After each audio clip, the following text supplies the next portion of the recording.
اب آپ اس مبارک سلسلے کا 21واں حلقہ سماعت فرمائیں۔ اللہم لبیک لبیک لا شریک لک لبیک ان الحمد والنعمت لک والملک لا شریک لک۔ لیکن کافر تو یہ نہیں پڑھتے تھے، کافر تو آگے پڑھتے تھے لا شریک لک الا شریکا هو لک تملکہ وما ملک۔ تو جب انہوں نے سنا کہ سمامہ تو وہ پڑھ رہا ہے جو مسلمان پڑھتے ہیں، وہ جناب سارے کافر دوڑے، ان کو تو پتا تھا نا کہ سمامہ کتنا بڑا آدمی ہے، کہیں گے سبات یا سمامہ قال لا ولکنی اسلمت۔ انہوں نے کہا تم سابق ہو گیا، باپ دادے کا دین چھوڑ دیا۔ انہوں نے کہا نہیں نہیں، کیا کہہ رہے ہو، میں مسلمان ہو گیا ہوں۔ اچھا مسلمان ہو گئے ہو تو ہم بھی تمہیں پھر مکے سے نہیں جانے دیں، تمہاری مرضی۔ عمرہ ختم کیا، کافروں نے پکڑ کے قید کر دیا۔ انہوں نے کہا ہم تمہیں تھوڑا چھوڑ دیں گے، تم مسلمان ہو جاؤ۔ اس نے کہا مکے والوں تم مجھے چھوڑو یا نہ چھوڑو، میں تو مسلمان ہو گیا۔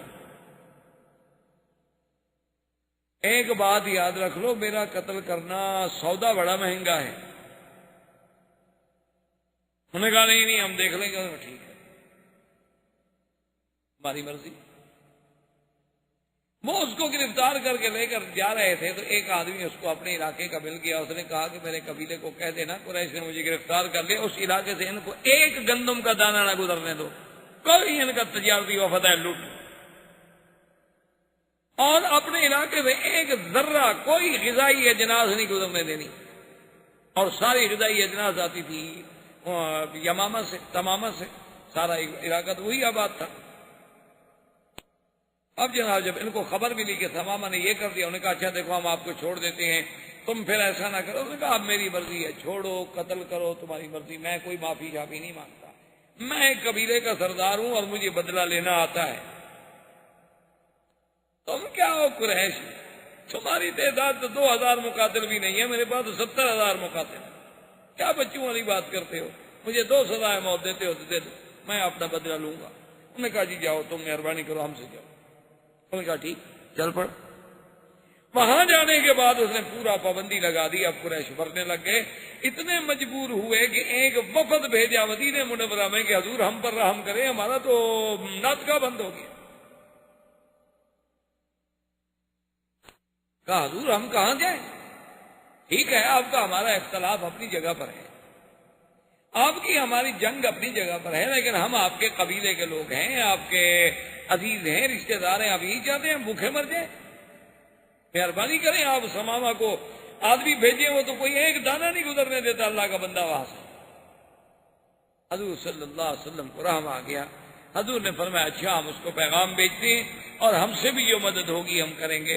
حضور نے پیغام بھیجا، اس نے کہا یا رسول اللہ اب یہ آپ کا حکم ہے، اب آپ تو مجھے جو بھی حکم دیں آپ کہیں تو میں اپنے سر پہ بھی یہاں غذا لے کر ان کو پہنچانے کے لیے تیار ہوں، اگر آپ کا حکم نہ آتا تو پھر میں قریش کو سمجھتا کہ قریش کیا ہے۔ تو انہی اسنا میں یہ سب واقعات جو ہیں تقریباً 5 ہجری کے واقعات ہیں۔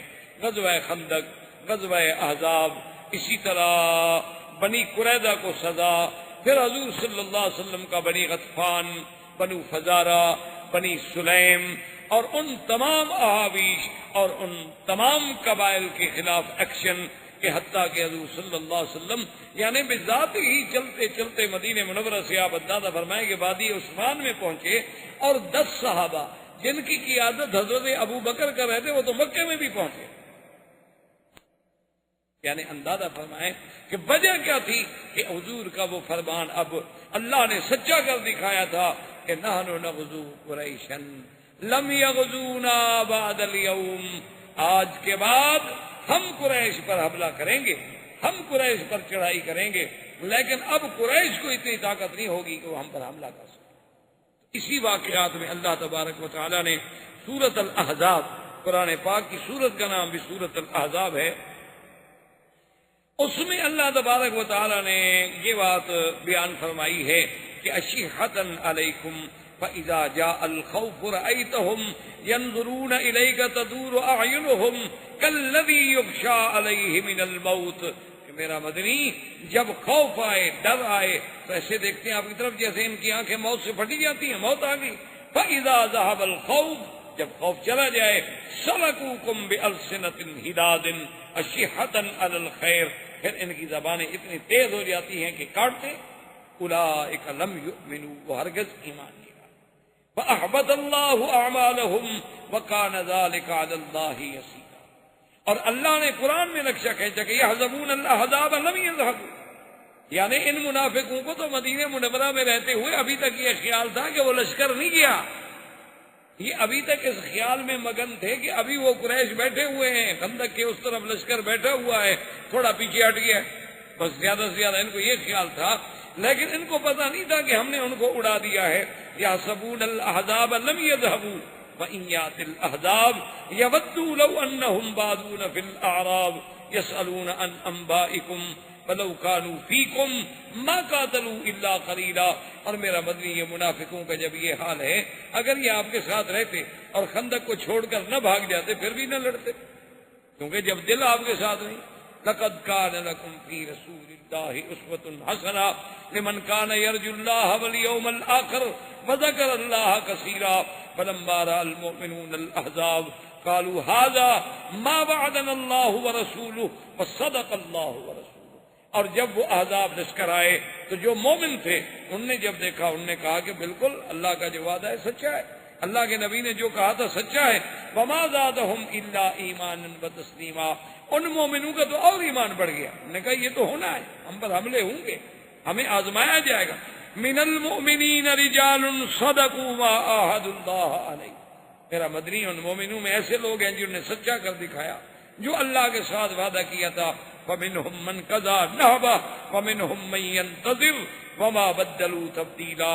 بعض لوگ ایسے ہیں جو اللہ کے راستے میں اپنی بات پوری کر گئے، بعد ابھی انتظار میں ہیں، وہ ہرگز نہیں بدلے. لیجزی اللہ الصادقین بصدقہم. اللہ ان سچوں کو سچ کا بدلہ دیں گے. فیعذب المنافقین ان شاء، اور چاہیں تو منافقوں کو عذاب دیں. او یتوب علیہم ان اللہ کان غفورا رحیما. اور میرے مدنی ہم نے آپ کی کیسے مدد کی. ورد اللہ الذین کفروا بغیظہم لم ینالوا خیرا. کافر اپنے غصے میں کھولتے ہوئے واپس چلے گئے، کچھ بھی نہ ملا. وکفى اللہ المؤمنین القتال. اللہ نے مومنوں کو قتال سے بھی بچا لیا. وکان اللہ قویا عزیزا.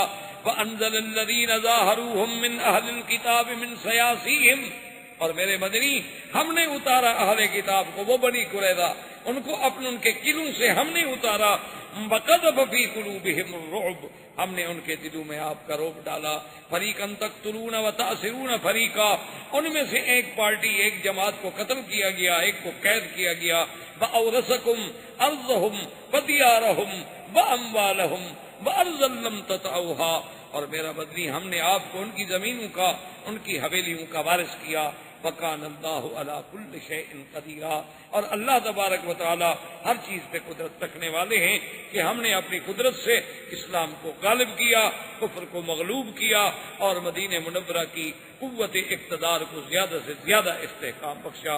واللہ تعالی عالم علمہ اتم. اعوذ باللہ من الشیطان الرجیم. بسم اللہ الرحمن الرحیم. ان الذين جاءوا بالافك عصبة منكم لا تحسبوه شر لكم بل هو خير لكم. قال النبي صلى الله عليه وسلم اشد ايذاء الانبياء فالامثل ثم الامثل، او كما قال رسول الله صلى الله عليه وسلم. صدق الله العلي العظيم وصدق رسوله النبي الكريم. ونحن على ذلك لمن الشاهدين ومن الشاكرين والحمد لله رب العالمين. برادران اسلام، واجب الاحترام بزرگوں، بھائیوں، عزیز نوجوانوں، سیرت نبی پاک صلی اللہ علیہ وسلم کے سلسلہ درس میں الحمدللہ ہم نے غزوہ خندق یا غزوہ احزاب سمجھ لیں، اور اس کے بعد پھر حضور صلی اللہ علیہ وسلم کا بنی قریظہ پر محاصرہ، اور اللہ نے حضور صلی اللہ علیہ وسلم کو کامیابی عطا فرمائی، یہود کو ذلت و خواری نصیب ہوئی کہ ان کے مقاتلین کو قتل کی سزا دی گئی، اور ان کے باقی جو غلام تھے، عورتیں تھیں، وہ ذراری بن گئے، اور پورا مال غنیمت جو تھا وہ بھی مسلمانوں کو مل گیا۔ اس کے بعد حضور صلی اللہ علیہ وسلم نے یہ فیصلہ فرمایا کہ غزوہ احزاب میں جن لوگوں نے قریش کے ساتھ مل کر، یہود کے ساتھ مل کر مدینہ منورہ پہ چڑھائی کی، ان کو سزا دینی چاہیے تاکہ آئندہ کوئی قبیلہ جرأت نہ کرے۔ تو حضور صلی اللہ علیہ وسلم نے مختلف سرایا بھیجے، کیونکہ اس میں بنی فزارہ نے بھی حملہ کیا تھا، بنو سلیم نے بھی حملہ کیا، سلیم نے بھی حملہ کیا تھا، بنو غطفان نے بھی حملہ کیا تھا، احابیش نے بھی حملہ کیا تھا، یہود نے بھی حملہ کیا تھا، قریش نے بھی حملہ کیا تھا، بنو ثقیف نے بھی، بڑے بڑے قبائل سارے اکٹھے ہوئے۔ تو تمام اطراف میں حضور صلی اللہ علیہ وسلم نے اپنے سرایا بھیجے، صحابہ کو بھیجا کہ ان کے ساتھ جنگ کریں۔ تو انہی واقعات میں سے زید بن حارثہ رضی اللہ تعالی عنہ کو حضور نے لشکر دے کر بھیجا کہ وہ بنو سلیم جو ہیں ان کا مقابلہ کریں۔ زید بن الحارثہ رضی اللہ تعالی عنہ جب لشکر لے کر بنی سلیم کے مقابلے پہ آئے تو اللہ نے انہیں کامیابی دی، اللہ تبارک و تعالی نے انہیں فتح و نصرت سے ہمکنار فرمایا، اور بنو سلیم جو تھے وہ شکست کھا گئے، ان کا تمام مال جو تھا وہ مال غنیمت بنا، اور حضرت زید بن حارثہ اس کو لے کے مدینے آئے۔ اور اس میں اتفاق کی بات یہ ہے کہ ابی العاصی، یہ ابی العاصی جو ہیں یہ دراصل کرشی ہیں، اور یہ داماد تھے سیدنا محمد الرسول اللہ صلی اللہ علیہ وسلم۔ حضور صلی اللہ علیہ وسلم کی بیٹی بی بی زینب جو ہے ان کے شوہر، بی بی زینب رضی اللہ تعالیٰ عنہ، اور یہ اتفاق کی قدرتی شان دیکھیں کہ یہ مقام یعنی غزوہ بدر کے موقع پر بھی قید ہوئے۔ حضور صلی اللہ علیہ وسلم نے بہرحال ایک تفصیلی واقعہ پہلے چونکہ پڑھ چکے ہیں، آپ نے ان کو چھوڑ دیا تھا، اور نے یہ وعدہ لیا تھا کہ بھئی آپ اب مکے میں جا کر میری بیٹی کو مدینہ بھیج دیں، کیونکہ اب تو کافر اور مسلمان کا کوئی اجتماع ہو نہیں سکتا ہے۔ تو انہوں نے حضور صلی اللہ علیہ وسلم کی بیٹی کو مدینہ منورہ بھجوا دیا۔ اب یہ بنو سلیم کے ساتھ جب زید بن حارثہ نے لڑائی لڑی تو خدا کی قدرت، یہ ان کے حلیف تھے، یہ بھی وہاں آئے ہوئے تھے، یہ بھی قید ہو گئے، یہ دوبارہ قید ہو کر مدینہ منورہ لائے۔ تو بی بی زینب جو ان کی زوجہ تھیں اور سرکار دو جہاں صلی اللہ علیہ وسلم کی بیٹی تھی، ان کو پتہ چلا کہ میرا شوہر جو ہے قید بھی ہو گیا ہے اور مدینے بھی آ گیا ہے۔ اسے پتہ تھا کہ قیدیوں کو اب معافی تھوڑی ملے گی، اور یہ تو پھر دوبارہ قید ہو کے آ رہا ہے۔ تو حضور صلی اللہ علیہ وسلم نے جس وقت صبح کی نماز کے لیے اللہ اکبر فرمایا، نماز شروع فرمائی، تو زینب نے اپنے گھر سے زور سے آواز دی کہ ابی العاصی کو میں نے پناہ دے دی۔ اس دور میں ایک رواج تھا کہ اگر کوئی بندہ کسی کو پناہ دے دے، اپنے امان میں لے لے، تو اس کو قتل نہیں کیا جاتا تھا۔ مسلمانوں کی حفظ، امان، پناہ کا لحاظ رکھا جاتا تھا، اور یہ ایسا رواج تھا کہ اس کا تو کافر جو تھے مکے کے وہ بھی لحاظ کرتے تھے، مشرکین بھی لحاظ کرتے تھے، تمام جاہل لحاظ کرتے تھے کہ بھئی اب یہ بندہ میری پناہ میں ہے، اب جب تک وہ اپنی پناہ نہ چھوڑے اس کو نقصان نہیں پہنچایا جا سکتا۔ کیوں اپنے بندے سے کیوں لڑائی لڑی جائے؟ حضور صلی اللہ علیہ وسلم جب نماز سے فارغ ہوئے، سرکار دو جہاں صلی اللہ علیہ وسلم کو اطلاع دی گئی کہ یا رسول اللہ ابی العاصی گرفتار ہو کے آیا ہے، اور بی بی زینب نے اعلان کر دیا ہے پناہ دینے کا۔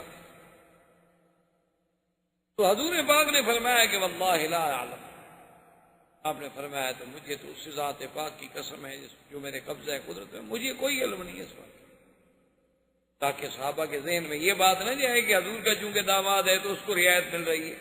حضور نے فرمایا مجھے نہیں پتا کہ کیا واقعہ ہوا ہے اور میری بیٹی نے پناہ دی ہے تو کیوں دی ہے۔ بہرحال اب یہ معاملہ ان مجاہدین کے ہاتھ میں ہے جو ان کو گرفتار کر کے لائے، اگر وہ چاہتے ہیں تو پناہ قبول کر لیں، اگر وہ چاہتے ہیں تو پناہ قبول نہ کریں، اس معاملے میں دخل نہیں۔ زید بن حارثہ رضی اللہ تعالی عنہ کو بلایا گیا اور ان مجاہدین صحابہ کو بلایا گیا جنہوں نے وہ جنگ لڑی تھی۔ ان کے سامنے جب یہ مسئلہ رکھا گیا تو انہوں نے کہا کہ عجیب بات ہے کہ جس کو حضور کی بیٹی پناہ دے چکی ہوں تو ہم اس کو کیسے پناہ نہ دیں۔ انہوں نے کہا کہ یا رسول اللہ صرف پناہ نہیں ہے بلکہ ہم اپنے قیدی کو بالکل چھوڑتے ہیں اور بغیر کسی فدیے کے، اس سے کچھ نہیں لیں گے ہم، اور اس کا جو مال ہم نے پکڑا ہوا ہے وہ بھی اس کو ہم واپس کریں گے۔ حضور آخر کو بات ہے، ایک بات ہے ہم دنیا میں قیدی ہوتے رہتے ہیں، چھوٹتے رہتے ہیں، بھاگ جاتے ہیں، مارے جاتے ہیں، گرفتار ہو جاتے ہیں، آخر کچھ ہوا آپ کا داماد ہے اور پھر آپ کی بیٹی نے پناہ دے دی ہے، تو ہماری تو یہ قوم میں ایک مسائل ہے، اگر کوئی پناہ اور دے دیتا پھر بھی تو آخر ہم قبول کرتے۔ تو بہرحال انہوں نے فیصلہ کر دیا۔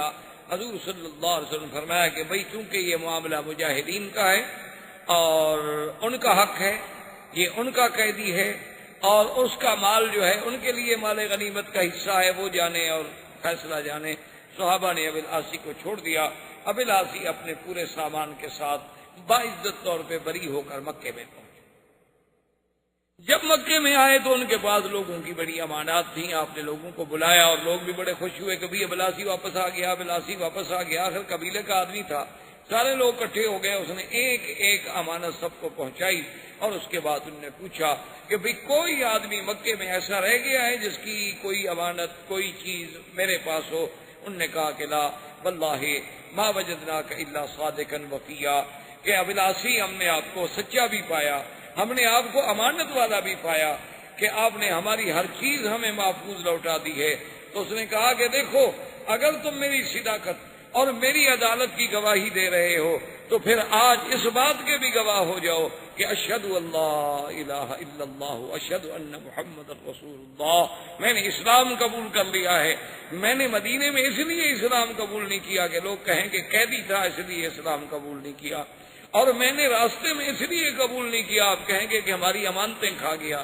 اب میں نے ہر کسی کو اپنی چیز لوٹا دی ہے، میری حریت ہے، میری آزادی ہے۔ آپ کو اگر ایک مذہب اختیار کرنے کا حق ہے تو مجھے بھی ایک مذہب اختیار کرنے کا حق ہے۔ میں نے مدینے میں جا کر جو نماز دیکھی ہے، میں نے جو قرآن سنا ہے، میں نے جو مسلمانوں کا امن دیکھا ہے، ان کا عمل دیکھا ہے، حضور پاک کے ساتھ ان کی محبت دیکھی ہے، تو میرے دل میں اللہ کے اس دین نے اتنا اثر کیا ہے کہ میں سمجھتا ہوں کہ دین اسلام حق ہے، اور تم مکے والے گواہ ہو جاؤ، میں اسلام کا اعلان کر رہا ہوں۔ اور اللہ کی شان ہے وہ اسلام قبول کر کے وقت مدینہ منورہ تشریف لے آئے، اور جب مدینہ منورہ آئے تو حضور پاک نے بی بی زینب ان کی جو بیوی تھی ان کے گھر میں واپس ہوئی۔ اصل میں یہ بات یاد رکھیں کہ یہ جتنے واقعات ہیں جو الحمدللہ ہم اول سے لے کر آج تک پڑھ رہے ہیں یا آئندہ اللہ جتنی توفیق عطا فرمائیں گے ہم پڑھیں گے، اس میں سیرت کا معنی یہ ہوتا ہے کہ حضور کی زندگی کا ہر عمل اور ہر عمل کا ہر پہلو جو ہے وہ امت کے سامنے آئے کہ جنگ میں حضور کا کیا کردار، دشمن کے ساتھ حضور کا کیا معاملہ ہے، اپنی بیٹیوں کے ساتھ حضور کا کیا معاملہ ہے، مجاہدین کے ساتھ حضور کا کیا معاملہ ہے۔ تو یہ سارا آپ کا ہر عمل، ہر قول، ہر فعل اور زندگی کا ایک ایک لمحہ جو ہے وہ سیرت طیبہ ہے اور سیرت کا حصہ ہے، اور مسلمانوں کے لیے اس میں درس ہے، سبق ہے، دعوت ہے، ہدایت۔ اب حضور صلی اللہ علیہ وسلم نے بی بی زینب ان کے گھر میں واپس بھیج دی، تو یہیں سے علماء نے مسئلہ نکالا ہے کہ اگر زمانہ جاہلیت میں کسی مرد و عورت کا نکاح تھا اور بعد میں وہ دونوں مسلمان ہو گئے تو دوبارہ نکاح کرنے کی ضرورت نہیں ہے، اسی نکاح کو نکاح تصور کیا جائے گا۔ کیونکہ ابو العاص کا نکاح زمانہ جاہلیت میں ہوا تھا جب ابو العاص کافر تھا، لیکن جب ابو العاص اسلام لے آیا، بی بی زینب بھی مدینہ منورہ میں تشریف لے آئیں اور وہ بھی اسلام سے مشرف ہو گئیں، حضور کی بیٹی ہیں، تو اب حضور نے یہ نہیں حکم دیا کہ بھی دوبارہ نکاح کرو، اسی نکاح کو حضور صلی اللہ علیہ وسلم نے قائم رکھا۔ اسی طرح حضور صلی اللہ علیہ وسلم کا اپنا نکاح مبارک جو ہے، جو بی بی خدیجہ سے ہوا تھا، تو حضور کی عمر مبارک 25 سال، اور اس وقت تو اسلام قرآن نازل ہی نہیں ہوا تھا۔ اور وہ نکاح پڑھانے والے کون تھے؟ ابی طالب، حضور صلی اللہ علیہ وسلم کے چچا، ان نے خطبہ پڑھایا تھا، اور مشرکین مکہ باقاعدہ نکاح پڑھتے تھے، باقاعدہ گواہ ہوتے تھے، باقاعدہ خطبہ ہوتا تھا۔ اب حضور پر جب قرآن نازل ہوا، شریعت نازل ہوئی، تو اب تجدید نکاح نہیں کی گئی، اسی نکاح کو قائم رکھا۔ اس سے علماء نے مسئلہ نکالا، یہی کام ہوتا ہے فقہا کا، جو لوگ یہ سمجھتے ہیں نا جی قرآن و حدیث جب موجود ہے تو پھر ہمیں امام ابو حنیفہ کی اور امام شافعی کی اور امام مالک کی اور امام احمد بن حنبل رحمۃ اللہ علیہ کی کیا ضرورت ہے؟ ان کی یہی ضرورت ہوتی ہے کہ وہ حدیث تو آپ بھی پڑھیں گے، میں بھی پڑھوں گا، واقعہ تو آپ بھی پڑھیں گے کہ حضور صلی اللہ علیہ وسلم ابو العاص آ گئے، بی بی زینب واپس ہو گئی، لیکن یہ مسئلہ وہ فقیہ سمجھے گا کہ بھئی اس کا مطلب ہے کہ اسی عقد سابق کو، اسی نکاح سابق کو حضور نے نکاح تسلیم کیا۔ تو یہ کام ہوتا ہے فقہا کا کہ وہ حدیث مبارک سے جو مسائل کا استنباط ہوتا ہے، یعنی اس حدیث سے ما یستنبط منہا وما یستفاد منہا، اس سے جو جو فوائد ہیں، جو منافع ہیں، جو موتی نکلتے ہیں، وہ چن کے امت کو پیش کرتے ہیں۔ اس کے بعد حضور صلی اللہ علیہ وسلم نے ارادہ فرمایا غزوہ بنی المصطلق، اور اسی کو غزوہ مریسی بھی کہا جاتا ہے۔ اصل اس کی غزوے کی سبب یہ تھا کہ بنی المصطلق کا جو سردار تھا حارث بن ضرار، یہ بہت بڑا سردار تھا ان کا، اور یہ بہت بڑا قبیلہ تھا۔ حارث بن ضرار کو جب پتہ لگا کہ مسلمان روزانہ حملہ کر رہے ہیں، کبھی اس قبیلے پہ، کبھی اس قبیلے پہ، کبھی اس قبیلے پہ، حالانکہ وہ یہ نہیں سمجھا کہ مسلمان تو ان کو ادب سکھا رہے ہیں کہ ظالموں تمہارے ساتھ تو ہماری کوئی جنگ نہیں تھی، تم کیوں مدینہ منورہ پہ چڑھ دو؟ مسلمان خود تو نہیں لڑ رہے۔ اور یاد رکھیں مسلمان کبھی فساد نہیں کرتا، اسلام کبھی فساد نہیں کرتا۔ جہاد اور فساد میں تو آسمان و زمین کا فرق ہے، جہاد اور فساد ایک نہیں ہوتا۔ اسلام نے پوری تاریخ اسلام اٹھا کر دیکھ لیں، جہاں جہاں بھی اللہ نے اسلام کو قوت دی ہے اور طاقت دی ہے، اسلام نے تو امن، سلامتی، رواداری، معافی کا اپنا کردار پیش کیا ہے۔ وہ کہیں فاتح بن کر فتح کے نشے میں آ کر اس نے ایسا نہیں کیا ہے کہ مفتو قوموں کی عزتیں اجاڑ دے، اس نے تو سب کی حفاظت کی۔ لیکن حارث بن ضرار کے دماغ میں یہ بات آئی کہ بھی مسلمان ہر قبیلے سے لڑ رہے ہیں، تو کیوں نہ ہم اپنے قبیلے کو پہلے سے تیار کر کے مسلمانوں پہ حملہ کر دیں۔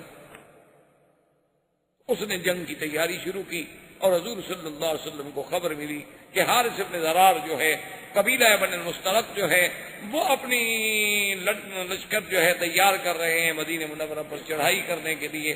حضور کو جب خبر ملی تو حضور نے فرمایا نحن نغزو ولم یغزونا، ہم چڑھائی کریں گے، وہ نہیں چڑھائی کر سکتے ہم۔ اچھا، ان میں اتنی جرأت ہو گئی ہے کہ وہ مدینہ منورہ پر پھر حملہ کرنا چاہتے ہیں؟ ہم نے فرمایا لشکر تیار۔ لشکر تیار ہونے کے بعد حضور صلی اللہ علیہ وسلم خود بھی ساتھ، آپ نے فرمایا اچھا ان میں اب اتنی جرأت ہو گئی ہے کہ وہ پھر مدینہ منورہ پر دوبارہ حملہ کرنا چاہتے ہیں، تو حضور پاک نے سریہ نہیں بھیجا بلکہ خود بھی غزوے میں شریک۔ اور اس کا بڑی تفصیل سے واقعہ ہے، بہرحال قصہ ہے مختصر کہ اللہ نے حضور صلی اللہ علیہ وسلم کو فتح دی۔ حارث بن ضرار جو تھا، اور اتفاق ایسا ہے کہ وہ فتح بھی ایسی ہوئی، ایسی فتح ہوئی کہ ایسی فتح کا کوئی تصور ہی نہیں کر سکتا کہ جنگ شروع ہوتے ہی ان کا سردار حارث بن ضرار اور 10 آدمی جو تھے مارے گئے، اور ان کا پرچم گر گیا، اور سب لشکری جو تھے انہیں ہتھیار ڈالے کہ بھی یہ تو ایک ہی حلے میں مسلمان نے ہمارے 10 بڑے بڑے سورما جو تھے مار ڈالے، تو آگے کیا ہوگا؟ اور وہ قبائل کے لوگ تھے، انہوں نے دیکھا کہ ہمارا سردار بھی مارا گیا، اور 10 بڑے بڑے ہمارے جنگجو جو تھے وہ بھی مارے گئے، اور بڑی بات یہ ہے کہ ہمارا پرچم جو تھا وہ نیچے گر گیا، اس کا مطلب ہے کہ ہماری شکست واضح ہے، تو لہذا انہوں نے بھی ہتھیار ڈال دیے، شکست ہو گئی۔ یہ حارث ابن زرار کی بیٹی تھی جویریہ بی بی، یہ قیدیوں میں حضور صلی اللہ علیہ وسلم کے حصے میں آئی۔ حضور پاک نے اسے آزاد فرمانے کے بعد نکاح فرمایا اور اپنی بیوی بنا کے امہات المومنین میں شامل فرمایا۔ یہ بی بی جویریہ وہ بی بی ہیں کہ جن کے بارے میں سیدہ عائشہ صدیقہ رضی اللہ تعالی عنہ فرماتی ہیں کہ واللہ ما رأیت احدا، میں نے اپنے امرأتن لہا تکریم کتکریم جویریہ، میں نے ایسی عورت آج تک روئے زمین پہ نہیں دیکھی کہ جس کی وجہ سے اتنی بڑی عزت ملی ہو اس کی قوم کو۔ جب بی بی جویریہ سے حضور نے نکاح فرمایا تو سارے صحابہ اکٹھے ہونے نے کہا خدا کے بندے یہ سوچو کہ بی بی جویریہ حضور کی بیوی بن گئی، اس کی قوم کے جو ہمارے پاس غلام ہیں وہ تو حضور کے سسرال ہیں، یہ تو ہمارے لیے بہت بڑا مسئلہ ہو گیا۔ پھر بی بی جویریہ سے حضور نے شادی فرما لی ہے، اب ان کے سارے رشتہ دار ہم نے پکڑے ہوئے ہیں، ہمارے پاس غلام ہے، بھی ہم تو بھئی آزاد کرتے ہیں، ہم تو حضور کے رشتہ داروں کو غلام نہیں بنا سکتے، سب نے آزاد کر دی۔ تو بی بی جویریہ کی وجہ سے پوری قوم کو آزادی مل گئی، تمام قوم کے غلام جو تھے وہ آزاد ہو گئے۔ اس لیے بی بی عائشہ فرماتی ہے کہ ایسی عورت تو ہم نے کوئی نہیں دیکھی کہ جس کی عزت کی وجہ سے پوری قوم چھوٹ جائے۔ اور بی بی جویریہ کی شادی جو تھی وہ بھی ایک عجیب حسن اتفاق ہے کہ بی بی صاحبہ فرماتی ہیں کہ اس واقعے سے 3 راتیں قبل میں نے خواب دیکھا کہ ایک چاند مدینہ منورہ سے چلا ہے، وہ بدر میں آتا ہے، بدر سے پھر وہ ہمارے قبیلے کے اوپر آتا ہے اور اس کے بعد آسمان سے اترتے اترتے اترتے میری گود میں آ جاتا ہے۔ تو میں نے اسی وقت سوچ لیا تھا کہ اس چاند سے مراد اور کوئی نہیں ہو سکتا ما سوا محمد رسول، کیونکہ ایسے واقعات پہلے بھی گزر چکے تھے، قرآن و حدیث میں بھی ایسے واقعات آ چکے تھے کہ جب سیدنا یوسف نے خواب دیکھا تھا، انہوں نے کیا خواب دیکھا تھا کہ انی رأیت 11 کوكبا والشمس والقمر رأیتهم لی ساجدین، کہ 11 تارے اور سورج چاند، تو 11 تارے سے مراد ان کے بھائی تھے اور سورج چاند سے مراد حضرت یعقوب تھے اور ان کی خالت، تو ان کی تشبیہ جو تھی وہ بھی تو پھر پیغمبر کے ساتھ۔ اس لیے بی بی جویریہ فرماتی ہیں کہ جب میں نے یہ خواب دیکھا تو میں نے اسی وقت سمجھ لیا تھا کہ کوئی بات ضرور ہے، چاند سے مراد تو حضور محمد مصطفیٰ، اور میری گود میں کیسے آ گئے، یہ کیسے ہوتا ہے، مجھے کیسے ملیں گے، یہ بات ابھی میں سوچ رہی تھی اور 3 دن کے بعد میں حضور کی بیوی بن گئی۔ اور بعین ہی اسی طرح بی بی عائشہ صدیقہ رضی اللہ تعالی عنہ نے خواب دیکھا کہ ایک چاند آسمان سے اترتا ہے اور میرے کمرے میں آ کے غائب ہو جائے، اس کے بعد پھر ایک اور چاند اترتا، وہ بھی میرے حجرے مبارک میں آ کے غائب ہو جاتا ہے، اور اس کے بعد پھر ایک اور چاند اترتا ہے، وہ بھی میرے حجرے میں آ کے غائب ہو جاتا ہے۔ اتنے میں صبح ہو جاتی ہے، میری آنکھ کھل جاتی ہے، اور سیدنا ابی بکر رضی اللہ تعالی عنہ تعبیر رویا میں بہت بڑے ماہر، یعنی حضور صلی اللہ علیہ وسلم سے جب کوئی خواب پوچھنے آتا تو حضور یا تو خود تعبیر عطا فرما دے یا کہتے ابو بکر تم تعبیر کیا۔ تو بی بی عائشہ فرماتی ہیں کہ میں نے اپنے ابا جان سے یہ اپنا خواب بیان کیا تو سیدنا ابو بکر چپ ہو گئے۔ میں نے کہا ابا جان کی تعبیر دیں، فرمایا اچھا عائشہ جب وقت آئے گا تو میں تعبیر بتلا دوں گا۔